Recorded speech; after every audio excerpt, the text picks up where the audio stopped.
Muy buena tarde. Ya hoy siendo las 3 de la tarde, hora en que teníamos programado, que se había programado nuestro segundo encuentro de CIPAS con el ánimo de poder interactuar y poner en contexto el entregable del paso número 3. Pues hoy lo he programado sábado a esta hora, buscando de que pues algunos estudiantes o la gran mayoría que de pronto laboran pudiesen asistir un día como esto, ya que en semana, pues en las noches, algunos me han manifestado que llegan demasiado cansados y que se les facilitaría los días sábados en horas de la tarde, pero como no lo puedo aquí estar revisando, ninguno ingresado. Sin embargo, estoy cumpliendo, haré la grabación, ya lo estoy haciendo y posteriormente pasaré a dejarles la grabación a través de los respectivos foros e igualmente en, en nuestra plataforma de Teams. Entonces, vamos a dar inicio con la presentación.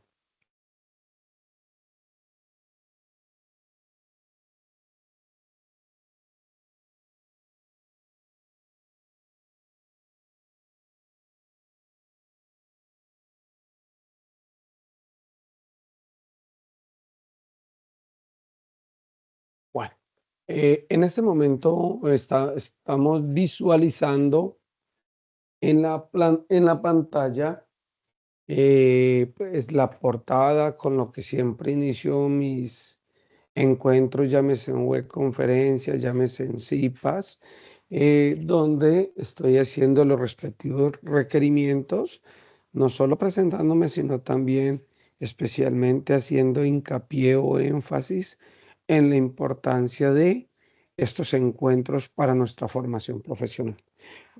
Pertenezco a la zona centro-sur, al CEA de Palmira. Este sería nuestro segundo CIPAS. El paso número 3, que es planeación y desarrollo de la auditoría forense.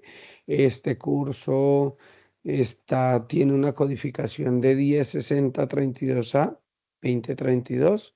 Mi nombre es Zenovic Jesús Posada Suárez. Figuro como docente hora cátedra y como director del curso actualmente. Siempre les coloco resultados, no razones, porque los resultados siempre son aquellas metas fijas que tengo, cual buscan siempre un objetivo, que es el mejoramiento o el llegar o hacer algo. Y las razones, pues siempre lo he dicho en administración, son aquellas justificaciones, aquellas cantidad de pronto de relatos o esbozos que trato de poner de frente para no cumplir con los resultados que esperaba.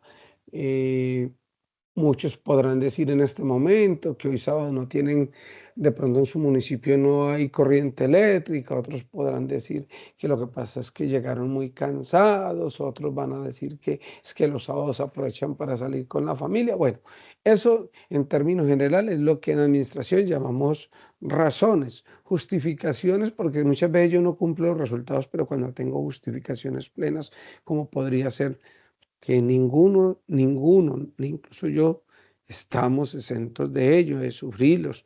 Hombre, que realmente una incapacidad laboral, un pariente, un allegado muy cercano, el cual de pronto requiere que nosotros estemos presentes allí, ya habría no una razón, sino una justificación.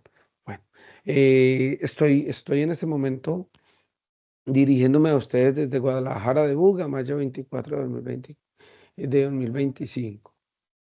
Siempre tener presente pues de que existe una directriz rectoral donde pues nos dicen que los últimos 3 días es difícil, es complicado poder tener en cuenta o hacer un análisis detallado de las participaciones que hagan cada uno de ellos. Entonces, esta resolución faculta de que pues esos últimos 3 días sería difícil de pronto tener en cuenta esas calificaciones, ya que posiblemente, pues, por el cúmulo de aportes es bastante difícil revisarlos. Tengan en cuenta que este paso número 3 cierra el 9 de junio de 2025, aún todavía estamos a tiempo. Ahora, lineamientos generales para la elaboración de las evidencias. Pues ya soy reiterativo, creo que tanto quedó plasmado en nuestro primer CIPAS como también en la primera web, donde es claro e igualmente lo contempla nuestra guía de actividades que dice de que todas las evidencias, tanto de los aportes individuales como colaborativos, deben quedar dentro del foro de discusión. No hay otra forma.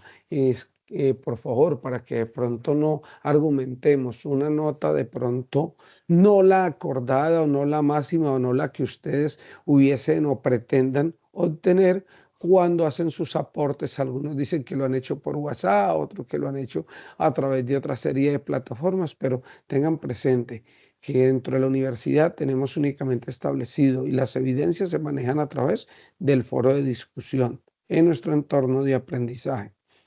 En el trabajo grupal también los estudiantes deben quedar allí aportes, porque es que los trabajos grupales siempre hemos entendido o lo han malinterpretado y no es la primera vez donde cuando colocan un trabajo grupal, quien se encarga de compactar ese trabajo termina única y exclusivamente pegando en un trabajo grande los aportes individuales de cada uno de los trabajadores. Ese no es el objetivo. Eso no es un trabajo grupal, es un único trabajo. Es la estratificación, es ese cúmulo de conocimientos que se logró durante los aportes de manera individual y entonces entre todos escogen cuál de esos aportes y hacen un aporte general entre todos aquellos que hayan participado por el foro. Entonces no es, como decimos, una colcha de retazo que es copiarle y pegarle lo que hizo el otro. Eso no es un trabajo colaborativo, ni mucho menos un trabajo grupal, para que lo tengamos en cuenta. Ahora, hay unas etapas muy claras aquí en la auditoría forense, en nuestro curso, que es la planeación o fase preliminar. Hay una atención de evidencia y análisis. Hay una evaluación de hallazgos y cuantificación de los daños, porque no solo es determinar, evaluarlo, pero no, y cuáles fueron, y qué daño está causando, hasta dónde fue muy nocivo o lesivo para la entidad o para algunas personas determinadas esa información o ese fraude. Hay que elaborar un informe forense y una presentación ante autoridades y seguimiento cuando de pronto ese fraude o esa tipificación se convierte en un delito. Entonces debemos tener unas bases muy bien estructuradas, unas evidencias y un material con un manejo de custodia muy bueno para que no pueda ser rechazado por las autoridades. Entonces, estos serían los pasos prácticamente que tiene cualquier auditoría forense. Ahora veamos la primera etapa o la primera fase, que es la planeación o fase preliminar.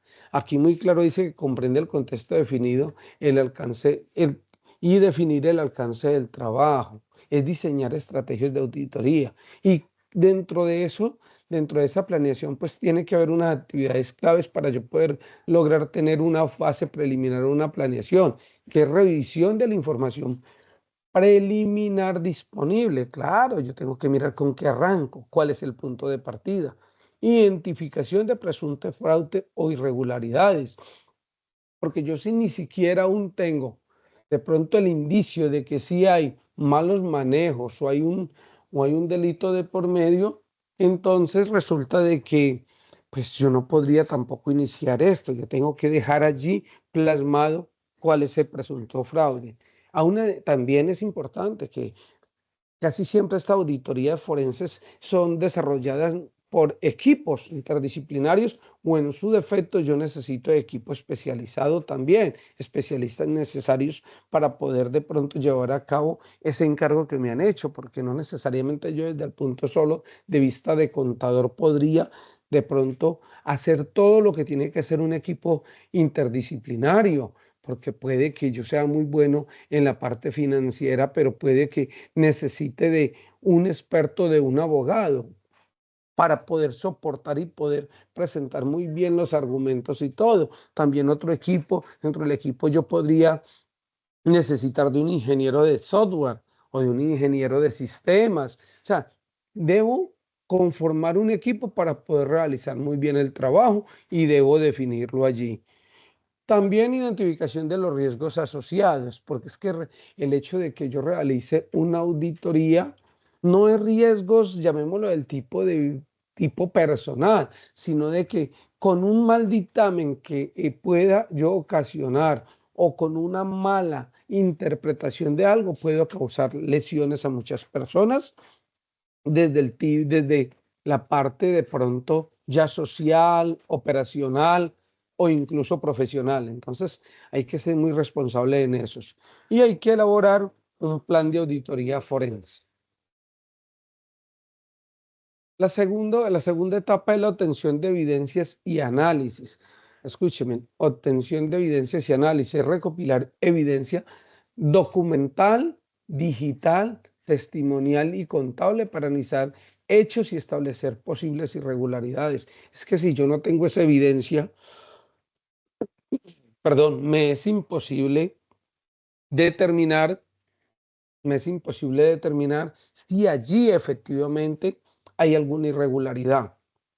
Para la obtención de esa evidencia de análisis, pues hombre, hay unas actividades que son claves o que se deben seguir, que es recolección de documentos físicos y electrónicos, analizar transacciones contables que considere sospechosas o aquellas que sean muy representativas, revisión de los sistemas informáticos, realizar entrevistas de empleados y testigos, verificación de los activos, pasivos, los ingresos y los egresos. Tengo que aplicar técnicas analíticas y pruebas sustantivas, que pues precisamente las debemos tener allí plasmadas en nuestro trabajo. Y crucial porque es la evidencia, ya sea para iniciar un juicio de tipo judicial o disciplinario. Allí tenemos, entonces, estas evidencias tienen que ser muy claras y muy precisas.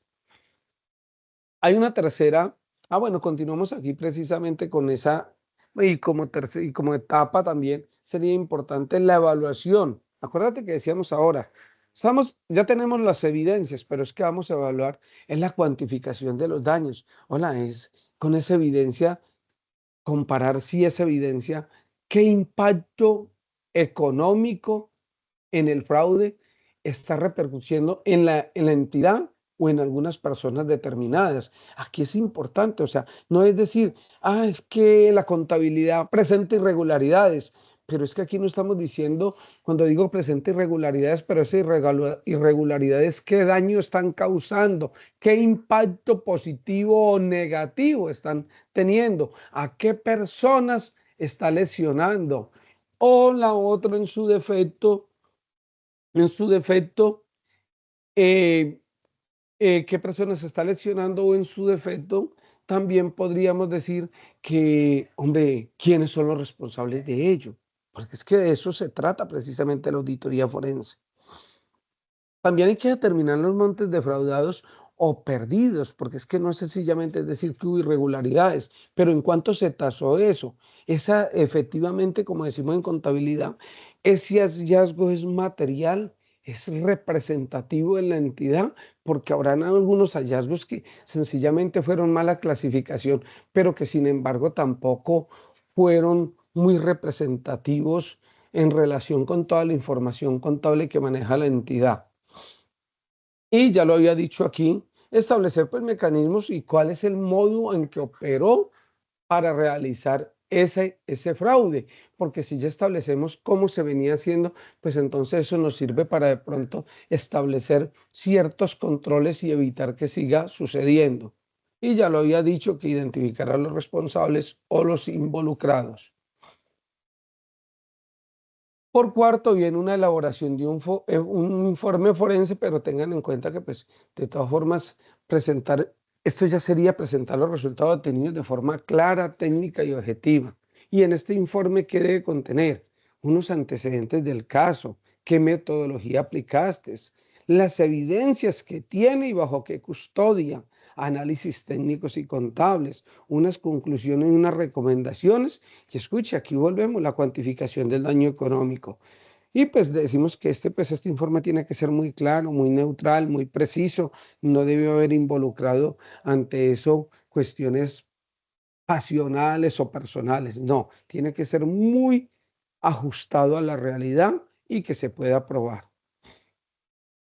Y por último, pues en la auditoría forense tenemos cuando ya se ha detectado, tenemos todas las pruebas, hemos hecho toda la secuencia anterior y sabemos de que se trata de un fraude que se convirtió en un delito, pues claro, entonces aquí ya nos tendríamos que ver abocado con presentación de informes ante entes de control, como serían la Contraloría, la Fiscalía. Allí es donde le decía que necesitamos tener un equipo interdisciplinario porque no necesariamente el contador sabe presentar una respectiva demanda. Puede que tengamos todas las evidencias, puede que hayamos hecho la investigación juicioso y todo, pero resulta de que a la hora de presentarlo ante la fiscalía puede que no tengamos esa experticia, por eso nos rodeamos de un equipo. Y pues nos piden que hacer seguimiento y esos procesos disciplinarios o penales, porque en su debido momento podría recomendarse que las personas se separen, porque es una recomendación, se separen del cargo mientras está la investigación. Entonces, ¿por qué hablamos de hacerle seguimiento? Ya que en su debido momento de no resultar responsables, tendrían que vincularse nuevamente sin ningún problema a la entidad. Y por último, dentro de esa presentación de autoridades, pues hay unas recomendaciones para mitigar riesgos de nuevos fraudes. Bueno, ahora sí centrémonos, ya habiendo visto las etapas generales, vamos a ver en qué consiste nuestra actividad y la aterrizamos también en el entregable que debemos realizar. Bueno, la actividad consiste en la parte individual, pues ustedes ya saben que tenemos allá un referente bibliográfico en la unidad 2 del curso por el entorno de aprendizaje. Allí tenemos precisamente un material para poder soportar las etapas que nos está pidiendo la guía de actividades. También contamos con esa guía que es un referente y allí está plasmado el ejercicio problemático o el ejercicio problema y dice que cada estudiante, escúchese bien, cada estudiante debe desarrollar los siguientes ejercicios. Acuérdense que hay 3 etapas y eso están dentro del foro, ¿no? Y esos ejercicios los tenemos en la guía de actividades. Entonces, se debe dar solución a esos planteamientos que hay allá. El estudiante debe dejarlo plasmado en la guía de actividades.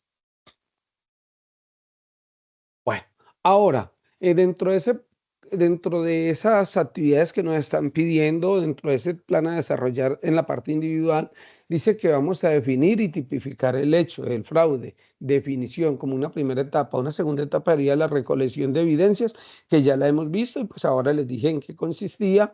Hay una cadena de custodia de la documentación que dice que es opcional y sigo insistiendo, allí en la guía dice que es opcional, pero pues por conocimiento profesional para poder de pronto más adelante, si se les llega a presentar, ustedes tener el conocimiento desde ya, ir teniendo de pronto como esas guía o esa experticia. Entonces, pues, si no lo hacen, no podría calificárselo como no presentado, pero sí les recomiendo que por favor esa etapa número 3 la hagamos. Y la etapa número 4, que es la evaluación de evidencias e indicios. Bueno, ahora sí vamos a mirar etapa por etapa. Dice que la etapa 1, definición y tipificación del hecho o tipo de fraude, implica delimitar, escúcheme, hay que dar respuesta, por favor, a esto. ¿Qué sucedió? ¿Cuándo? ¿Dónde y cómo? Sin emitir juicios legales o conclusiones definitivas. No, estamos precisamente en la etapa de definición y tipificación del hecho. Nosotros aquí no podemos decir responsable fulano o pasó. No, no, no. ¿Qué es lo que sucedió? ¿Qué es lo que hemos encontrado? ¿Cuál es el punto de partida? Sin emitir conclusiones todavía definitivas. Aquí entonces resulta de que factores claves para poder dar respuesta a esto me dice es, bueno, mire la naturaleza del hecho, el ámbito afectado, ¿qué área se afectó? Personas involucradas, periodo investigado, fuente de información inicial. ¿Cómo fueron ustedes nombrados y inicialmente a través de un gerente de una junta directiva o una junta de socios donde fuiste seleccionado, donde fue usted encargado o contratado para elaborar la respectiva auditoría forense? Entonces, ¿Qué información inicial? ¿Cuál es su punto de partida? Todo eso debe quedar en la primera etapa. Lo que pasa es que ya me han presentado algunos trabajos, pero son muy sencillos y muy elementales. Estamos copiando lo que dice la guía. Estamos sencillamente copiando 3 renglones que dicen la guía como tipificación del hecho, definición. No, no, no, mira, nosotros tenemos aquí unos elementos bastante importantes y tenemos material para hacer aporte y tener presente que es que nosotros estamos teniendo formación, pero profesional. Entonces, para un profesional decir algo tan básico, pues no lo considero como muy pertinente. Dentro de esa fase uno o planeación de la investigación es definir el alcance de la auditoría, tipo de fraude, periodo analizado, áreas involucradas, identificar las fuentes de evidencia, los registros contables, correos electrónicos, entrevistas, archivos digitales, bases de datos. O sea, todo esto lo tengo que tener muy bien estructurado. Deben haber unos responsables para desarrollar algunas actividades, tiempos y recursos. Porque realmente si yo no tengo programado esto, es a lo que salga el día. No, no, tengo que hacer una muy buena planificación. La recolección de la evidencia. Ah, ¿cómo voy a recolectar esa evidencia? Pues yo ya tengo una fase preliminar, ya sé dónde, cuándo, quiénes, por qué y cuáles de pronto son las irregularidades, las áreas afectadas, el periodo que estoy investigando. Entonces ya necesito empezar a recolectar evidencias como una fase 2 o una etapa 2. Pues haré algunas entrevistas preliminares si son del caso. ¿A quiénes? A algunos funcionarios, a la gente de contabilidad, a la gente de auditoría, a las personas de pronto a las mismas personas de pronto vinculadas no solo al área contable, sino a algunos proveedores, a personal externo. ¿Qué tiene que ver con eso? La otra también, pues allí hablamos de la extracción de datos contables y financieros, pues usando los diferentes software con los cuales se cuenten o incluso mucha de esa información la descarga y la trabajas en Excel, pero tienes que ser muy minucioso que cuando descargues esa información sea muy fiel a lo que tienes allá en la base de datos, lo que se tiene en el respectivo software o el software contable o el software donde esté manejando eso, para que esta información sea muy fiel. Hay que revisar documentos. Ah, bueno, entonces que tenemos problemas de pronto con la facturación electrónica, si hay omisión de activos porque no se está facturando en debida forma o alguna factura no se están emitiendo por menor valor, órdenes de compra. Los contratos también es importante. Se está ejecutando el contrato con ese proveedor o con ese cliente en debida forma. No sé, o sea, de acuerdo a lo que estamos investigando. Ah, ¿cómo es la forma de pago? Hay que revisar las actas de juntas también. Todo eso es lo importante. Mira que todo eso es recolección de evidencia y todo eso debe quedar plasmado precisamente durante el trabajo que estamos desarrollando. Y habla de recuperación de información digital con herramientas de análisis forenses. Pues aquí hay unas herramientas que, pues, como todo, realmente la gran mayoría no es muy nuestro, entonces, porque puede presentarse también de que mucha de esa información digital haya sido borrada. Entonces, tenemos que contar con personal capacitado para ello y especialmente con algunas herramientas que nos permitan recuperar unas herramientas o unos archivos o una información digital que fue eliminada en su debido momento con el ánimo de poder justificar o tratar de tapar el fraude o la omisión o el delito que está allí. Hay unos aseguramientos de evidencias, es una fase número 3, pues que lo que yo les decía a usted, que algunos dicen, no, pues es que de todas formas, aquí cuando hablamos de la cadena de custodia o algo, o aquí aseguramiento de la evidencia, pues que es que opcional, pero sí es bueno que tengamos a lo menos conocimiento de ello, que es etiquetar y clasificar esas evidencias por tipo, origen, fecha, relevancia. Hay que guardar evidencia física en sobres y contenedores sellados, con firmas de quienes lo manipulan, deben estar totalmente cerrados, deben haber testigos cuando se está cerrando. Hay que guardar evidencia digital. Y archivos cifrados. Cuando hablamos de archivos cifrados son aquellos los cuales se les coloca pues una clave y una clave bastante robustas para evitar que de pronto esos archivos puedan ser manipulados. También nos piden que debemos crear copias espejo. ¿Para qué? O imágenes o una duplicidad, volver a copiar las evidencias que teníamos, evitando que si sucede algo nosotros poder contar con un respaldo. Y como le dice aquí, llevar un registro de cadena de custodia. O sea, aquí lo que buscamos es que haya legalidad, que lo que se hizo y que las evidencias que tenemos están cumpliendo con toda una cadena de custodia. O sea, que no pueden, después de que han sido recolectadas, después de que han sido sustraídas, a lo menos no pueden ser modificadas ni por el auditor ni por ninguna otra persona, porque estas serán las bases para poder dar continuidad con un proceso de tipo disciplinario, un proceso de tipo penal o administrativo. La fase 4, pues, es la evaluación de las evidencias, validar si es suficiente, pertinente y confiable. Lo que decíamos ahora, hombre, hay descartar que haya evidencias que no hayan sido alteradas, o incluso descartar algunas evidencias o algunos indicios o algunos hallazgos que no sean conducentes, no que nos los encontramos y puede que deriven otra cosa, pero es que realmente nosotros tenemos que ser muy claros, tenemos que centrarnos y no hacer un mix. Si encontramos algo que puede de pronto conducir a otra investigación o a otra serie de, llamémoslo, de delitos, o, o de pronto que sean inconsistencias en algunos registros, pues hombre, poner en conocimiento a quien nos haya delegado, pero realmente esas evidencias cuando no son conducentes al caso que estamos haciendo, porque si no se dispersaría y terminaríamos no haciendo un caso, sino muchos de ellos. Este paso número 5, la fase de análisis y presentación, pues eso lo veremos precisamente en el paso número 4 que sigue, por eso solo nos están pidiendo hasta la fase número 4, hasta la fase número 4. Entonces, después haríamos este análisis y presentación, que en su debido momento, pues ya a pesar de que en este le vamos a agregar las diapositivas y les van a tener para su consulta allí foro, en el foro, pero lo entraríamos a discutir cuando estuviésemos precisamente realizando el paso número 4. Y entonces por aquí podríamos presentar como un casito sencillito de unas irregularidades. E incluso esto es un ejercicio sencillo que pues me encontré por allí, donde una irregularidad en la contabilidad pública. Esto es un auditor que fue llamado precisamente por una entidad pública para investigar irregularidades en la contratación de obras públicas, obras civiles, durante un año fiscal X. Entonces, ¿qué hallazgos se encontraron? Se identificaron pagos a contratistas por valores superiores a lo establecido en los contratos.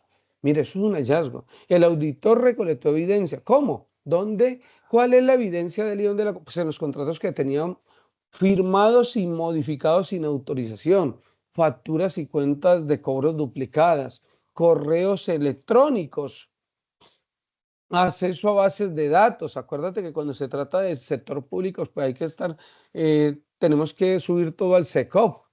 Y entonces, y también en las plataformas y transacciones, en este caso, si fue un municipio de esa entidad pública, pues buscar toda esa información, esas serían las evidencias que tendríamos nosotros a nuestro favor.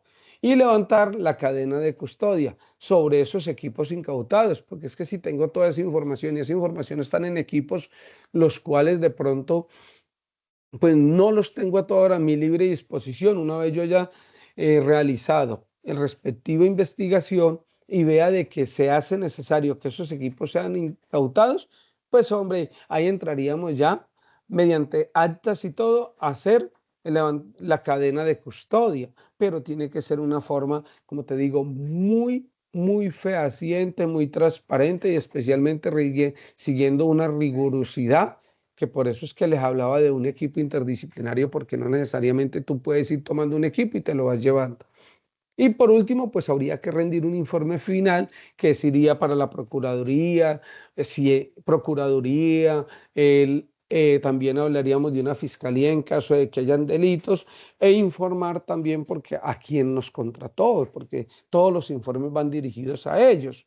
Y también cuando realmente nosotros manejemos y encontremos que algo es de tipo penal, pues sería la fiscalía la que tendríamos que correrle pliegos y empezar de pronto a corroborar con ellos y a tener todas las evidencias disponibles. Y por último, pues lógico que ya sea la Fiscalía, la Procuraduría o la misma entidad, cuando hemos desarrollado un trabajo muy juicioso, pues lógico, vamos a encontrar allí responsables y realmente se va a remediar esta situación. Entonces, eso es lo que se hace en una auditoría forense. Ahora ya para redondear y para terminar, es importante que tengamos en cuenta y pues les compartiré aquí un texto o una especie de guía que aparte de eso ya tienen ustedes allá en el foro, cada uno en los grupos. Ya les he subido material, les subí una especie de guía para que puedan plasmar, para que en una forma organizada hagamos nuestro aporte individual y después concretemos y hagamos un aporte grupal. Bueno, esto podría ser, escúchame, esto podría ser una simple guía para el resumen del informe, lo que nos están pidiendo en la parte individual y parte colaborativa. Pues usted ve allí que eso debe tener un nombre, entonces ¿cómo se va a llamar? Pues informe de auditoría, no es sencillamente etapa número 1 y empezar a hablar allí. No, hagamos algo bien presentado para el nivel profesional que estamos. Entonces llamaríamos informe de auditoría forense. Si ustedes miran allí cómo se llama precisamente la entidad a la cual estamos haciendo la auditoría para la cual fuimos contratados, es el Fondo de Inversión Unadista S.A. El asunto, pues aquí en asunto vamos a colocar análisis de inconsistencias contables o vamos a colocar malversación de recursos o le daríamos un título a eso o, o podríamos colocar allí malos manejos contables, pero entonces nosotros tenemos que darle un nombre a eso, la fecha. Ah, porque es que, bueno, en ese informe de nosotros, ¿qué fechas está, está realmente incluyendo? O sea, aquí a pesar de que eso colocaríamos la fecha en que estamos rindiendo el informe, esta auditoría lo estamos presentando, y en la definición y tipificación del hecho, así ya colocaríamos los años o el año o los años a lo cual corresponde.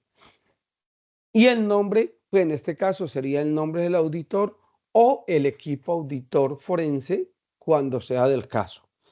Ese sería una especie de encabezado. Así podríamos presentar en una forma muy organizada nuestro trabajo. Ahora sí ya entraríamos a resolver cada una de las etapas y en este caso tenemos la etapa 1 que es la definición y tipificación del hecho.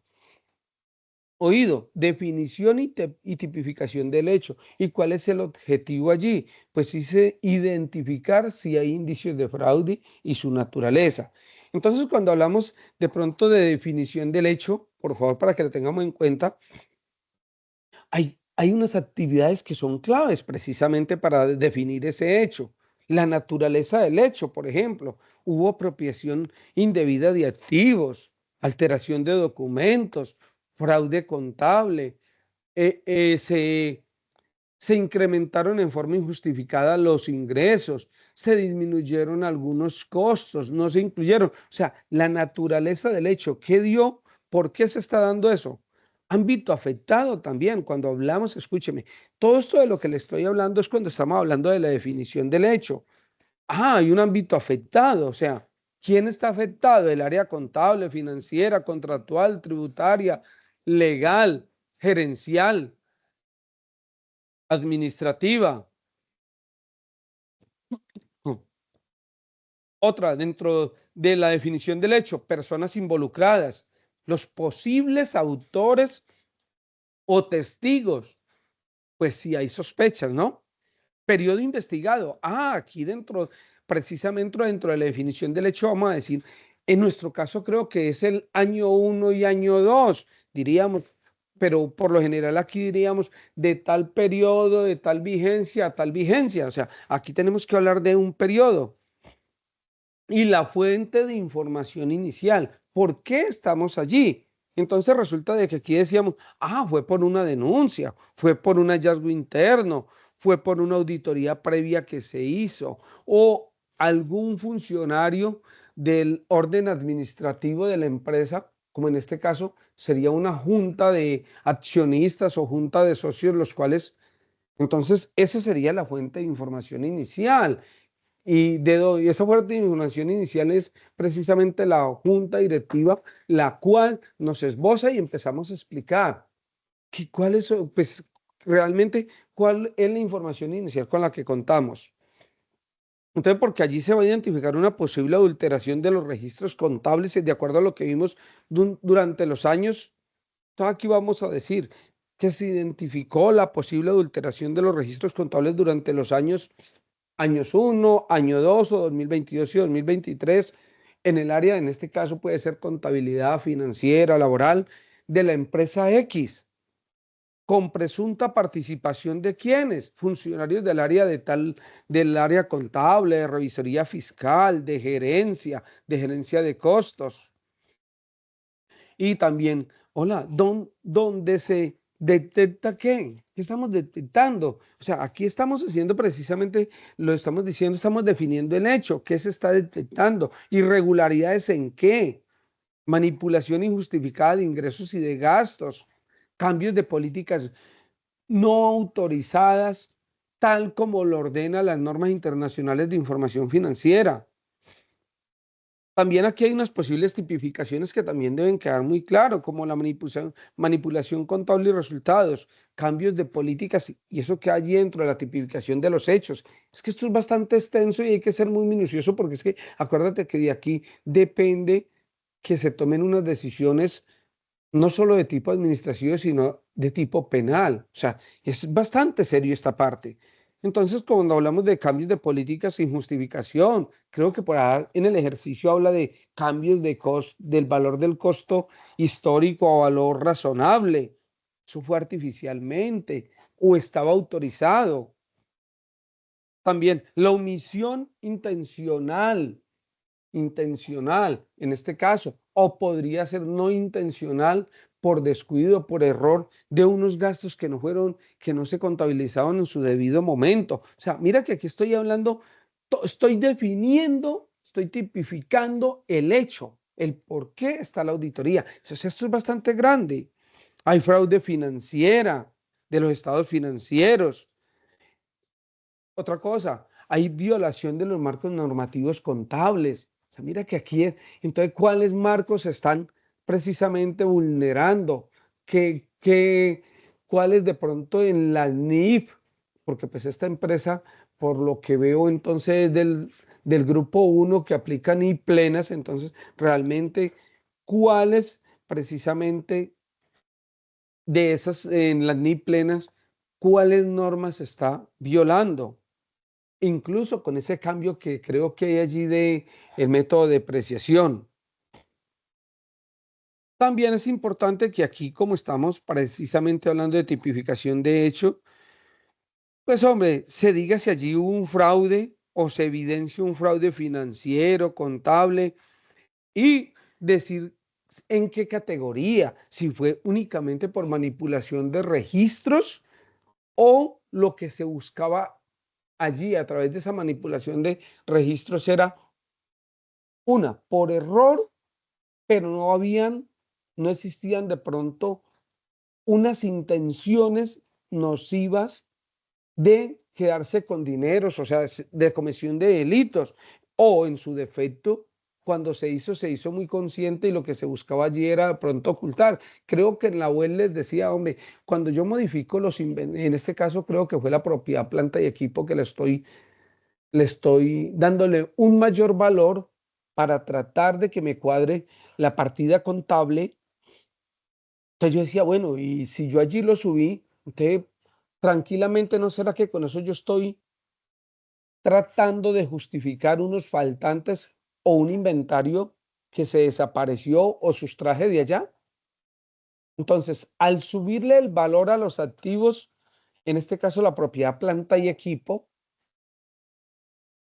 pues hombre, yo puedo de abajo coger otras cifras y justificarlas por menor valor. Entonces, mucho cuidado. Allí es donde hay delito y entonces ya allí no estaríamos hablando de un error, donde una manipulación, la cual no buscaba, por decir algo, la comisión de un delito o un beneficio personal.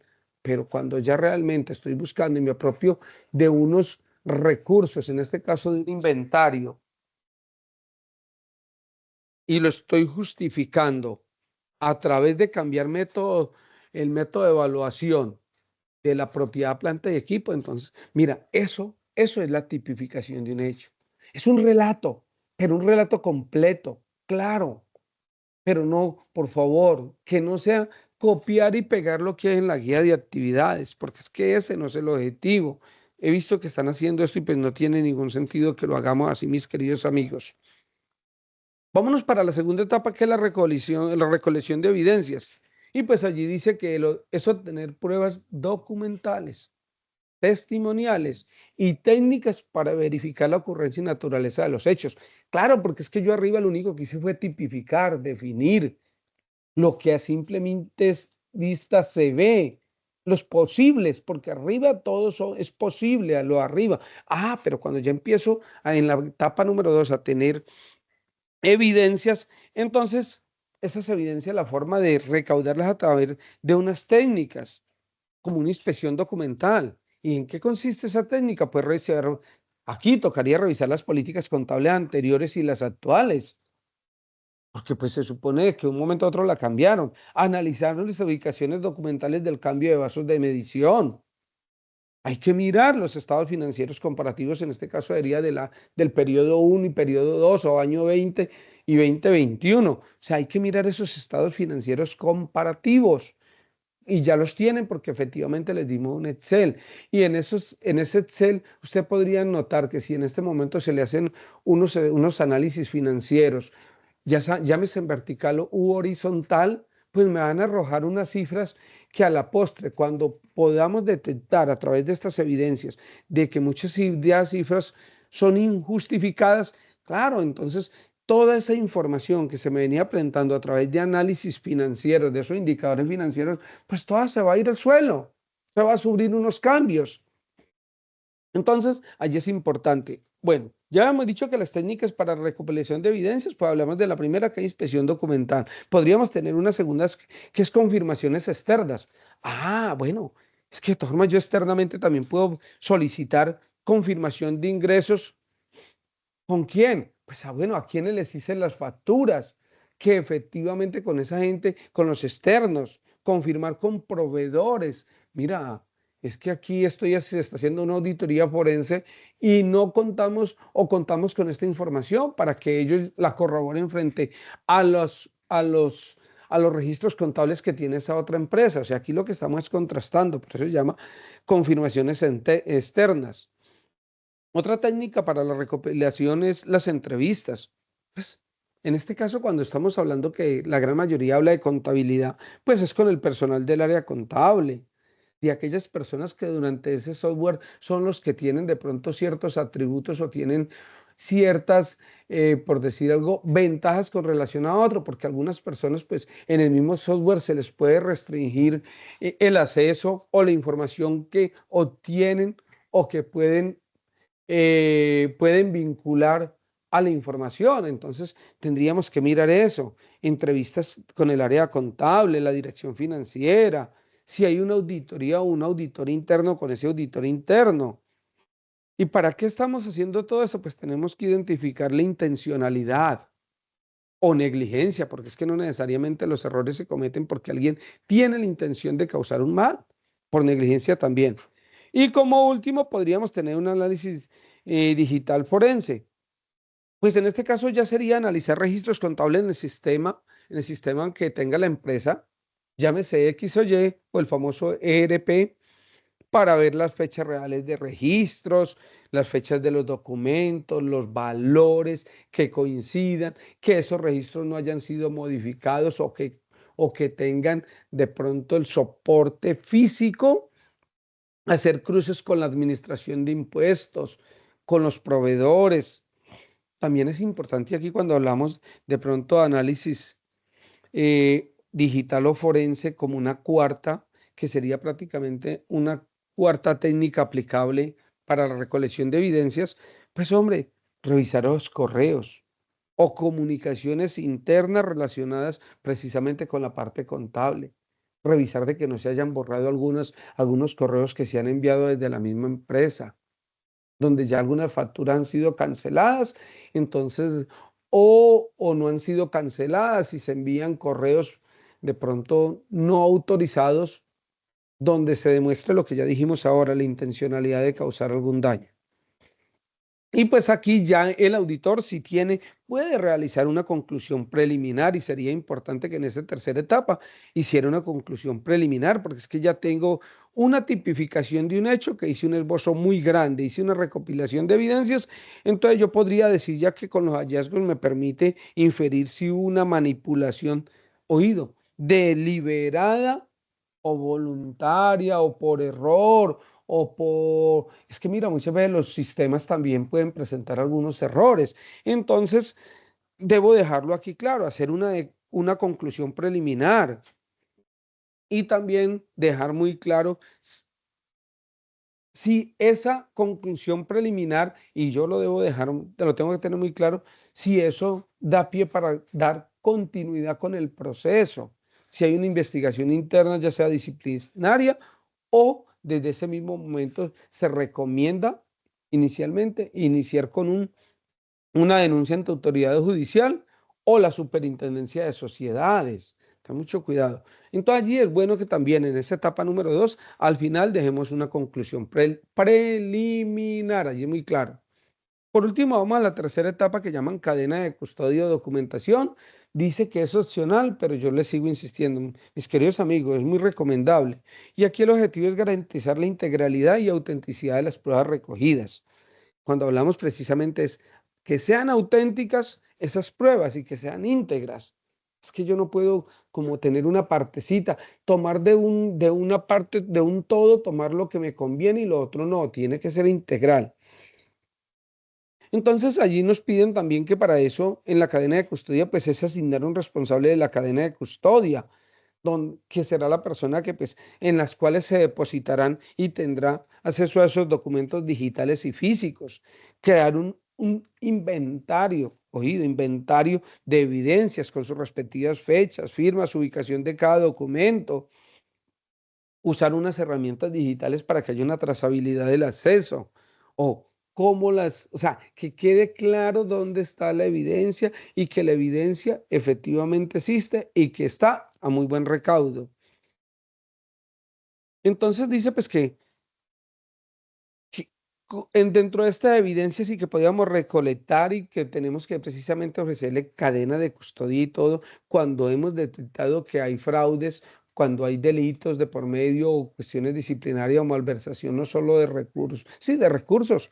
Entonces, pues tendríamos que tener allí unos documentos contables como serían facturas, libros auxiliares, soportes bancarios, registros electrónicos como los correos, archivos digitales, de las mismas declaraciones de los testigos, peritajes y entrevistas. O sea, todas esas evidencias que yo analicé y que dieron pie para yo emitir una conclusión preliminar.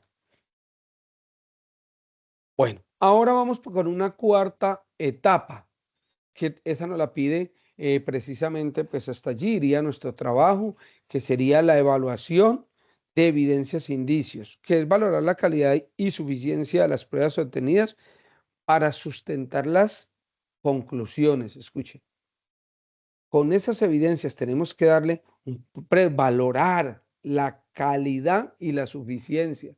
No, es que con eso no es suficiente porque fue muy poca las pruebas o realmente sí da indicios, pero no se puede establecer a ciencia cierta quién es el responsable. Decir que es responsable el área de contabilidad, cuando trabajan en el área de contabilidad 15 o 20 funcionarios. ¿Cuál es la responsabilidad allí? ¿Sacamos a todos 20? ¿Proponemos que los cambien a todos 20? O sea, ¿sí me entiendes? O sea, no fuimos muy concretos en las evidencias y realmente pues aquí nos quedaría difícil llegar a tomar una decisión y emitir precisamente más adelante un informe. Entonces vamos a evaluar esas evidencias. Y para evaluar esas evidencias, pues hombre, es importante que también tengamos en cuenta cuando se trata de contabilidad, la materialidad del impacto, oído, materialidad del impacto. Allí habla del 1%, pero es que el 1% en 1.000 millones o 2.000 millones o 3.000 millones es representativo para una empresa que de pronto, hablemos de 500 pesos, el 1% es insignificativo, o sea, no es material. Ah, pero en una gran multinacional o cuando se trata de divisas que tienen un peso superior al de nosotros, un valor de caso, una tasa representativa de mercado superior, claro que entonces allí hay materialidad. Porque de acuerdo a esa materialidad, allí también nosotros podemos ver si hubo dolo para atraer, precisamente para podernos apropiar de algunos recursos. También es importante mirar la magnitud de esos ingresos, en este caso que fueron, creo que omitidos. ¿Cuánto fue lo que realmente se omitió? ¿Cuáles fueron los ingresos que no se tuvieron en cuenta? ¿Y eso qué generó? Por favor, ¿y eso qué generó? Estamos evaluando allí. También es importante dentro de eso tener en cuenta si hubo dolo o error. Les reitero, no todas las investigaciones arrojan de que la gente lo hizo porque quería beneficiarse. No, todos los seres humanos cometemos error. Entonces hay que mirar dolo, acuérdate que es la intención dañina, esa es intención que yo tengo de, o querer hacer las cosas. También es importante tener aquí, establecer conexiones lógicas, hombre. Es relacionar los cambios contables con los objetivos, si fueron artificiales, fueron inventados o efectivamente si estaban aprobados. O cuando se hizo no se tuvo en cuenta o no se tenía presente la política contable que se aplicaba en ese momento. Puede ser que el personal o la persona que estaba allí encargada no tenía ni la suficiente experticia o en su defecto era una persona que recién ingresaba a la empresa, aunque ya me está hablando de 2 años, entonces tendríamos que descartar eso, mucho cuidado. Y aquí haríamos también unas conclusiones, que es emitir un informe técnico que indique si los hechos, escuche, ya si en esta, ¿se acuerda que arriba decíamos unas recomendaciones preliminares? Aquí ya hay unas recomendaciones, decir si, ya a ciencia cierta podemos decir si allí mediante un informe técnico, indicar si los hechos constituyen fraude, error o incumplimiento normativo, identificar a los responsables. No el departamento de contabilidad, eso no. Departamento de contabilidad donde hay 200 personas, eso no es. Ahí no está identificando a ningún responsable. Entonces, y también se hacen unas recomendaciones inicialmente mientras pasamos a la otra que ya sería rendir un informe, porque es que allí también el auditor puede hacer unas recomendaciones a quien te delegó, a quien te contrató para efectuar eso, pero tiene que ser algo muy bien sustentado porque es que tienes que tener una recopilación de evidencias y tienes que tener una excelente cadena de custodia y has evaluado muy bien esa evidencia, e indicios, porque si usted ya va a hacer recomendaciones como podrían ser suspender temporalmente a X o Y persona, los cuales a ciencia cierta tiene ya la evidencia, escúcheme, no es un rumor, tiene la evidencia de que pues está involucrado en esos malos manejos. También se puede recomendar una auditoría si es que, aunque pues nosotros vamos a la auditoría forense externa que nos han dicho, no sé si otra auditoría de la misma empresa con otra empresa, cuando ya se trata de delitos demasiado grandes, para cotejar lo que se está haciendo. También unas recomendaciones que se harían es si si no fueron mediante dolo, podrían o se recomienda precisamente la corrección de los estados financieros y las revelaciones conforme a la NIC 8. O sea, muchas de las cosas, aquí ya tenemos que dar recomendaciones. Y la otra que recomendación es fortalecer el control interno contable, pues ya sabemos dónde se cometieron los posibles errores, los fraudes o el delito, entonces se cerrar las puertas a ello. Entonces hay que decir el control interno a qué debe apuntar. Y también aquí se recomienda, porque como ya tienes unas evidencias muy claras, es si hay comisión de delito, instaurar la denuncia penal por falsedad en documento o fraude financiero. Y pues, hombre, hacer un pequeño resumen que no está de por demás. Mira que hicimos el resumen y dentro de ese resumen diríamos que se identificó un caso de fraude contable mediante la sobrevaloración o se inflaron los ingresos y o se inflaron los gastos. O sea, aquí ya vamos a hacer un resumen y análisis de lo que nosotros acabamos de encontrar, que recuperaron evidencias documentales tales y tales, testimoniales de Julano y digitales, que se tiene cuenta con tal información, que se tuvo una cadena de custodia la cual estuvo al frente siempre de la persona Julana de tal. O sea, esos son resúmenes que ya hacemos para poder terminar nuestro trabajo. Y por último, diríamos que la evaluación, aquí en este caso nos están indicando los indicios razonables de manipulación dolosa, por lo cual se recomienda tomar las acciones antes sugeridas, ya sean de tipo administrativo o de tipo penal. Y también, si es posible, pero si no, si fueron por un simple error, corregir la información si aún se puede, porque ese sería pues el resumen analítico. En términos generales, mis queridos amigos, esas serían las partes y como el material con el que contaríamos precisamente para poder desarrollar un muy buen ejercicio. Por favor, suena largo, me gasté aquí como una hora. Ustedes tampoco pues van a decir, yo les hablé en forma general, ustedes van a centrar eso en una parte de pronto mucho más sencilla, pero por favor, tratemos de meterle todos esos pasos, es su formación profesional. Ustedes de ya, proyéctese con ser un excelente profesional y para ello tenemos que empezar desde que ingresamos a generar informes, a generar investigación de otra manera diferente como la hacíamos en los colegios, porque si no también en la universidad estaríamos de pronto haciendo carteleras. Aquí no se hace nada de eso, pero entonces profundicemos, seamos conscientes de que esto nos va a servir para nuestra vida laboral y si están preparando es para vivir de ello. Pues no siendo más, voy a dejar de compartir. La grabación sigue por si alguno tiene alguna pregunta. Bueno, hoy he terminado, pues ya en este momento doy por terminada la grabación de este CIPAS, de los 32 estudiantes que fueron precisamente convocados. Desafortunadamente ninguno pudo asistir, entonces pues pararé la grabación y procederé en el día de lunes a compartirles la grabación de la misma por los diferentes foros. Feliz tarde. Muchas gracias.